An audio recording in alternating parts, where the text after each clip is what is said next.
first question that we have in our mind, are we gonna travel again? What would be the new normal? So let's check it out. Hi everyone, this is Jillian, owner of Ever Ready Travel. I thought we could talk a little bit about the situation that we have at hand today. So what will future travel look like after all this craziness is over?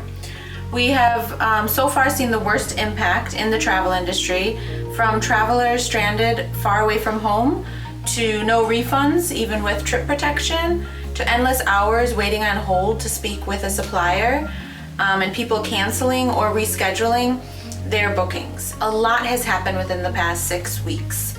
We saw panic, change, and disruption in the industry. Policies can change daily and even hourly. But a new question for all travelers is, what will the new norm look like once travel bans are lifted? Many experts in the aviation, hospitality, cruising, finance, and even the epidemiology have predicted a lot more uncertainty in the future. Let's talk about it.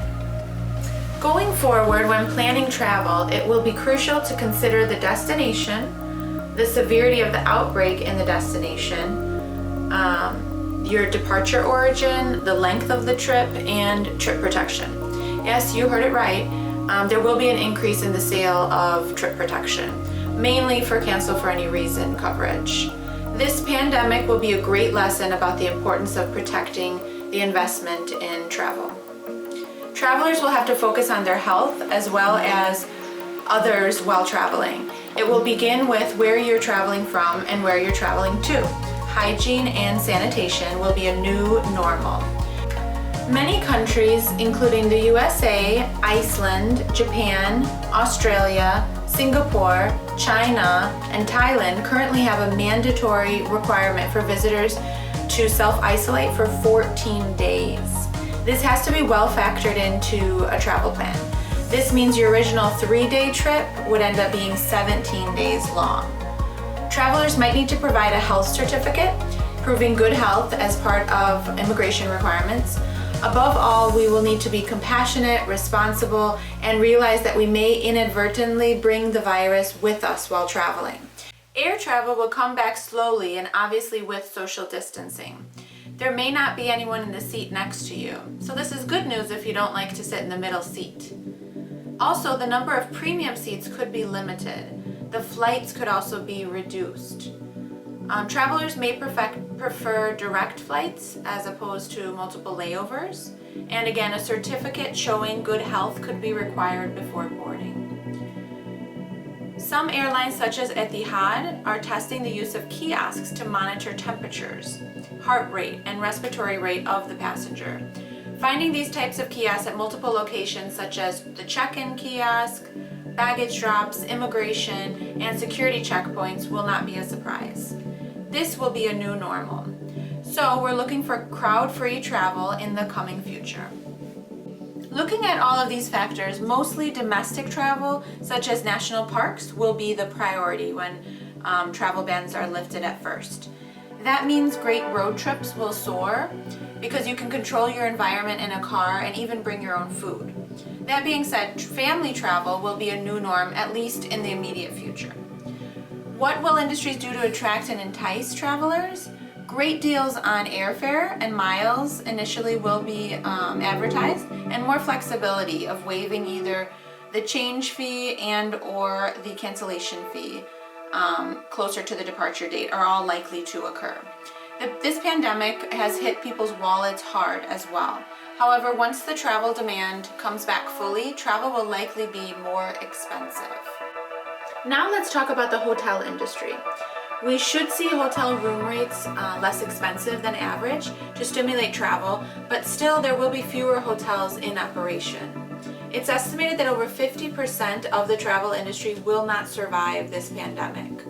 This includes airlines, cruise lines, transportation companies, travel agencies, hotels, theme parks, etc. A consistent and high cleaning standard will be the utmost priority for all aspects of the travel industry. Hotel chains such as Marriott and Hilton have already committed to this. It will be difficult for privately owned vacation rental properties such as Airbnb and Vrbo to enforce similar standards since they're each individually owned. Every one of us always dreamt of having a cruise vacation, if we haven't already been on one. Cruises have earned a bad rep during this pandemic. The media has targeted them and not focused on other sectors of travel like hotels. They are going to work hard to get their reputation back, and the mega huge cruise ships will not be as popular going forward. Some cruise lines are requiring guests over 70 years old to show proof that they don't have critical health issues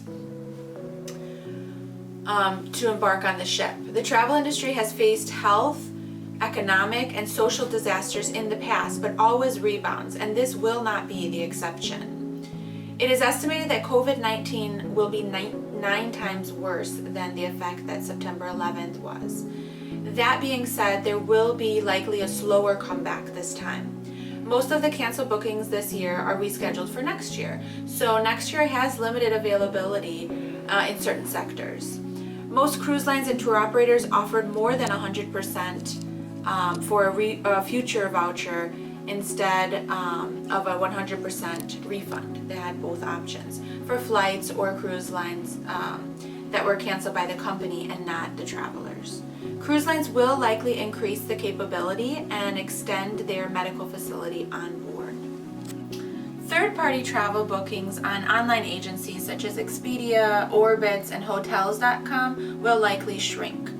Bookit.com went out of business, left many people stranded, and gave no refunds. Costco Travel infuriated clients because after waiting on hold for hours, the phone would just hang up. The OTAs, which means online travel agencies, handled things very poorly and showed that it is transactional and not a relationship like you get when you work with a travel professional. Many of them disconnected their phones and email, not allowing clients to even get a hold of them. This left people extremely frustrated. Some OTAs require the client to pay and wait 6 months with no guarantee that they'll even get a refund. When you work with a trusted travel advisor, we make ourselves available around the clock and for any emergency, and not only save you time during planning your trip, but if anything comes up during your trip or after, we are there for you, saving you time when we call the suppliers and wait on hold for hours and helping provide advocacy and support to solve your problems. And most importantly, travel advisors will make a comeback. People hire lawyers for legal issues, they see doctors for medical issues, and go to a financial advisor for financial guidance, right? So working with a travel advisor will be more common because people had great experiences with them when they needed us the most. We're there for our clients before, during, and after your trips. We monitor all the policies and cancellations to keep our clients informed and empower them with the facts so that they can make the best decisions. During this pandemic, even people who booked on their own turned to a travel agent for help. These are all some of the norms that you can expect in the travel industry in the future. So that's it for now. Hope you liked this video and that you found it informative. Don't forget to like, share, and comment below, and we'll see you next time. Bye.